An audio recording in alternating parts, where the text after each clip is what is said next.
Hai, apa kabar semuanya? Semoga kabar Anda baik-baik saja. Terima kasih karena sudah memberikan support dan juga kesetiaan Anda untuk membangun channel Codot Film. Yuk kita lanjutkan alur ceritanya, sambil siapin kopi dan cemilan, setting suara volume full. Gasken. Unit Penegakan Hukum. Chapter 26. Unit Penegakan Hukum. Aura pekat dan gelap yang dipancarkan dari pohon roh kematian. Yang aneh itu menyebabkan semua orang yang berhenti di pintu masuk kota kecil merasakan hawa dingin di tulang mereka.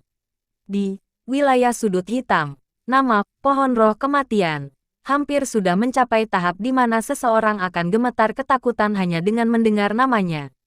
Banyak orang yang telah tinggal di wilayah sudut hitam selama beberapa tahun tidak akan melupakan pertempuran mematikan dan berdarah antara wilayah sudut hitam dan Akademi Jianan. Tidak banyak orang yang benar-benar memperhatikan alasan mengapa pertempuran berdarah itu dimulai. Satu-satunya hal yang orang tahu adalah setelah pertempuran berdarah itu, mayat dua Do Huang yang kuat dan satu Do Huang digantung di pohon roh kematian, ini dengan metode yang sangat kejam. Sejak hari itu, area di sekitar Akademi Jianan berubah menjadi wilayah sunyi yang tak tertandingi dunia luar. Tidak ada lagi orang kuat dari Black Corner Region yang berani membawa wajah yang dipenuhi dengan niat membunuh dan menyerang kota-kota kecil ini. Meskipun ada beberapa kerusuhan, orang-orang yang terlibat di dalamnya akan menjadi mayat yang ditempelkan di pohon roh kematian dalam waktu 1 jam. Selama tahun-tahun ini, ketenaran pohon roh kematian hampir menyebar ke seluruh wilayah sudut hitam. Oleh karena itu, bahkan orang-orang jahat itu pun jarang memiliki keberanian untuk memasuki tempat ini, seperti menggali kuburan mereka sendiri. Xiao Yan berdiri di pintu masuk kota kecil dan menghirup udara dalam-dalam. Rasa dingin di hatinya sirna. Dia mengabaikan orang-orang itu, yang ragu-ragu dan tidak berani memasuki kota, dan mengangkat kakinya sebelum melangkah ke kota perdamaian, ini, yang mewakili pintu masuk ke Akademi Jianan. Saat langkah kaki Xiao Yan baru saja melangkah ke kota perdamaian, dia merasakan gelombang aneh menyapu dirinya. Mengabaikan gelombang yang membawa kesan inspeksi, Xiao Yan mengangkat kepalanya dan menatap jalan kota kecil. Ada cukup banyak orang di jalan, dengan berbagai kios berbeda ditempatkan di kedua sisinya. Beberapa anak bola-bali saat mereka bermain dengan kasar dan tertawa.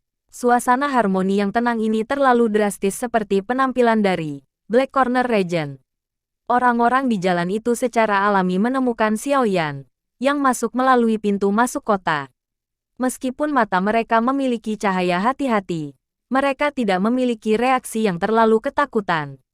Tatapan Xiao Yan menyapu jalan. Dia baru saja akan melangkah ke atasnya, ketika jantungnya tiba-tiba bergerak. Saat dia mengangkat kepalanya dan mengarahkan pandangannya ke atap rumah di kota, hanya untuk melihat lebih dari 10 bayangan dengan cepat menuju ke arah pintu masuk kota seperti monyet. Sesaat kemudian, lebih dari 10 sosok manusia melintas dan muncul di pintu masuk utama kota kecil. Tatapan mereka menyapu Xiao Yan dan yang lainnya. Di antara mereka, seorang pria parubaya, yang mungkin adalah pemimpinnya, berkata dengan lemah, siapapun yang ingin memasuki kota damai, harus melaporkan identitas, nama, jika tidak, mereka akan langsung diusir. Mata Xiao Yan menatap 10 lebih sosok manusia ini. Dia menyadari bahwa selain pria parubaya, yang menjadi pemimpin, ada pria dan wanita di antara 10 lebih orang yang hadir. Namun, mereka semua masih sangat muda. Dari penampilan mereka, mereka tampak berusia sekitar 22 atau 23 tahun. Anak-anak muda ini mengenakan pakaian berwarna biru pucat yang sama. Selain itu, mereka mengenakan lencana berwarna biru di bagian dada pakaian mereka. Di dalam lencana itu ada belati yang terkontaminasi dengan darah cair berwarna merah cerah. Pada saat ini, 10 lebih orang muda ini menggunakan tatapan waspada dan samar-samar saat mereka menatap Xiao Yan dan yang lainnya. Selain itu, setelah Anda melaporkan nama dan identitas Anda akan mengkonsumsi pil obat ini. Pria parubaya itu melambaikan tangannya, dan sebotol pil obat berwarna merah pucat muncul di tangannya. Dia sembarangan melirik semua orang yang baru saja tiba dari Wilayah sudut hitam, yang ekspresinya sedikit berubah saat dia berbicara dengan dingin. Yakinlah bahwa ini bukan racun. Itu adalah pil obat yang disempurnakan oleh Departemen Alkemis di Akademi yang merasakan niat membunuh. Jika Anda semua memiliki niat membunuh di dalam hati Anda saat Anda berada di dalam batas Akademi, pil obat ini akan memancarkan cahaya merah dari dalam tubuh Anda. Unit penegakan hukum kami akan mengikuti cahaya merah ini dan datang mencari Anda.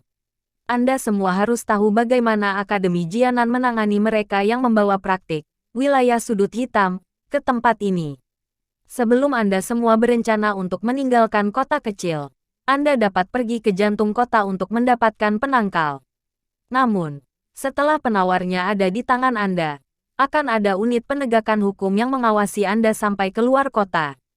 Ketika mereka mendengar kata-kata pria parubaya, wajah orang-orang di pintu masuk kota mau tidak mau berubah. Dengan saraf sensitif mereka karena sering hidup di ujung pisau, bagaimana mungkin mereka menelan pil obat yang tidak diketahui? Bukankah itu sama dengan menyerahkan nyawa mereka ke tangan orang lain? Namun, seperti beberapa orang nakal yang tidak bisa menahan keinginan untuk membalas, 10 lebih pria dan wanita di belakang pria parubaya segera mengeluarkan suara tersedak. Mereka kemudian menarik pedang panjang yang mereka bawa di pinggang mereka secara teratur. Doki dengan warna berbeda merembes keluar dari dalam tubuh mereka saat mereka akhirnya mengarahkan ujung pedang mereka ke pintu masuk kota. Mereka jelas berpikir untuk langsung menyerang dan mengusir orang-orang itu, jika ada ketidaksepakatan. Aturan, kota damai, selalu seperti ini. Jika Anda tidak mau, jangan masuk. Jika tidak, jika Anda masuk dan melanggar aturan, mungkin ada lebih banyak dekorasi untuk digantung di pohon roh kematian. Pria parubaya mengulurkan tangannya saat dia berbicara dengan acuh tak acuh. Saat katanya jatuh, kekuatan yang kuat perlahan mulai merembes keluar dari dalam tubuhnya. Kekuatan orang ini harus setidaknya di atas bintang 7 Dadoshi. Xiao Yan dengan lembut bergumam saat dia merasakan kekuatan yang kuat yang berasal dari pria parubaya. Melihat bahwa pihak lain tidak mereda, udara ganas tanpa sadar melonjak ke wajah orang-orang di pintu masuk kota. Namun, ketika sudut mata mereka mengarah ke pohon roh kematian, di samping, seluruh tubuh mereka bergetar saat mereka merasakan hawa dingin. Aura ganas, yang baru saja mereka buat, menghilang dengan segera dan sepenuhnya. Mereka mengertakkan gigi dan beberapa orang, yang masih tidak mau menelan pil obat, pergi tanpa daya.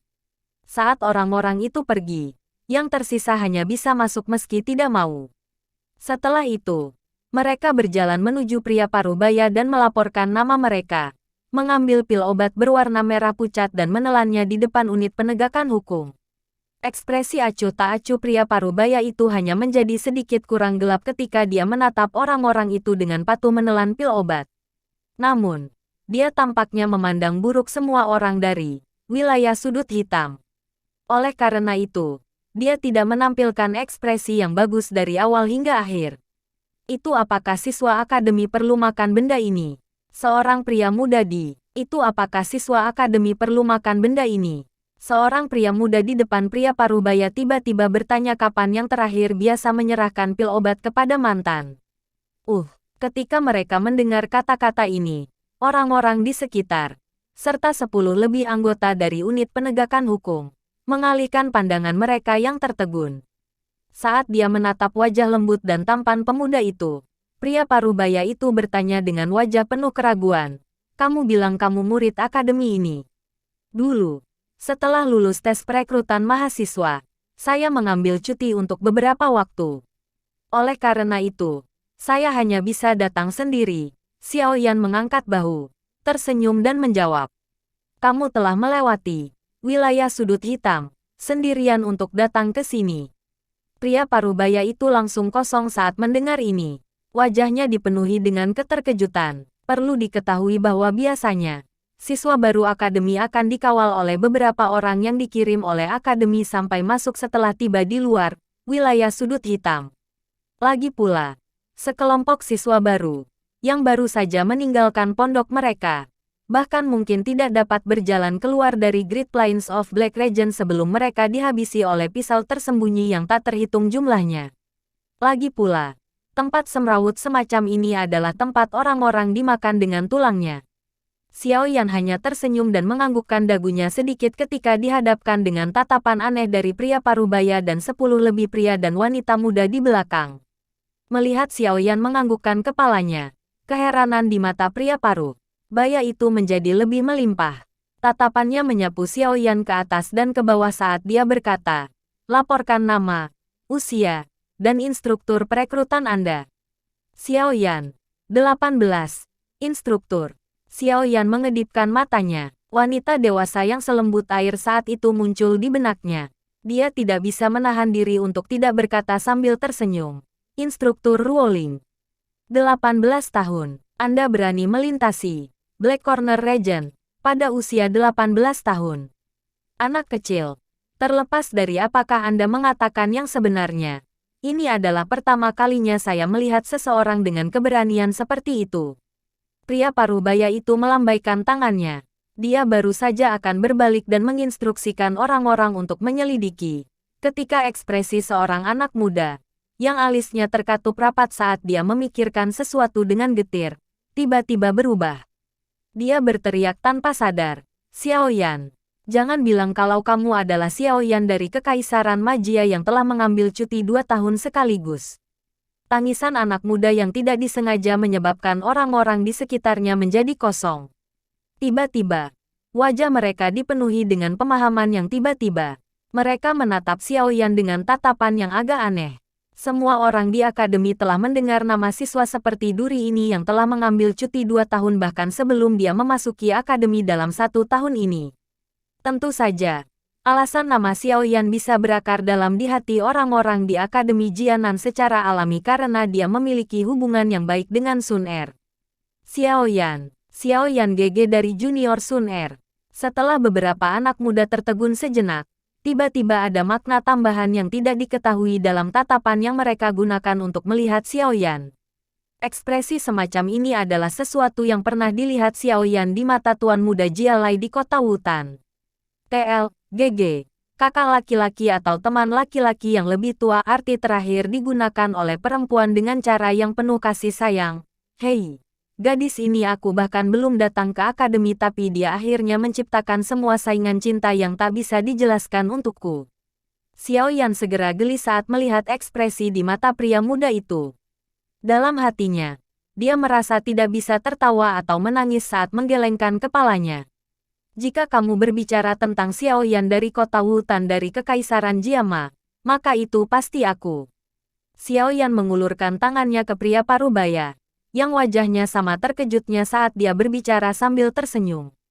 Anda harus ikut kami dulu ke kantor administrasi untuk memeriksa catatan. Jika yang Anda katakan benar, Anda tidak perlu mengonsumsi benda ini. Oh iya. Saya dipanggil Huode dan saya adalah ketua seksi dari bagian kedua dari unit penegakan hukum Akademi Jianan dan juga instruktur kelas Huang di Akademi. Ketika Xiao Yan menyebut nama kota Wutan, pria parubaya itu lebih percaya padanya. Namun, untuk amannya, dia masih harus meminta Xiao Yan mengikutinya ke kantor administrasi Akademi di kota. Instruktur Huode, Xiao Yan menyapanya. Setelah melihat Huode menganggukkan kepalanya, Xiao Yan mengikutinya di bawah tatapan aneh dari 10 personel penegakan hukum plus. Hei, apakah orang itu benar-benar Xiao Yan? 10 personel penegakan hukum akademi itu menatap punggung Xiao Yan saat mereka mengikuti dari kejauhan, tidak jauh atau dekat, di belakang Huode. Mereka tidak bisa membantu tetapi mulai terlibat dalam percakapan pribadi. Sepertinya itu harus menjadi kebenaran. Dia sepertinya tidak terlalu tampan. Mengapa Junior Sun Er terus memikirkannya? Dia bahkan langsung menolak dirayu oleh kepala kita karena dia. Kamu seharusnya tidak meremehkan Xiao Yan ini. Mampu mengisi ke wilayah sudut hitam sendirian dan dengan selamat tiba di sini sudah cukup untuk menjelaskan sesuatu. Setidaknya, jika kami memiliki kunjungan singkat selama 10 hari hingga setengah bulan di wilayah sudut hitam, saya tidak berani menjamin bahwa tangan dan kaki saya akan tetap aman dan sehat. Seorang pria muda, yang wajahnya biasa saja, menatap punggung Xiao Yan, lalu melirik teman-temannya saat dia berkata dengan samar. Pemuda yang tampak biasa ini tampaknya memiliki reputasi yang cukup baik di unit penegakan hukum. Oleh karena itu, 10 lebih anggota lain dari unit penegakan hukum terkejut ketika mereka mendengar kata-kata dia. Mereka juga mengangguk dalam diam. Sebagai kota kecil pertama yang berhubungan dengan daerah sudut hitam, mereka telah melihat banyak orang gila dari daerah sudut hitam setiap hari. Oke guys, jangan lupa like, comment, share, and subscribe di channel Codot Film. See you next video, peace out and bye-bye.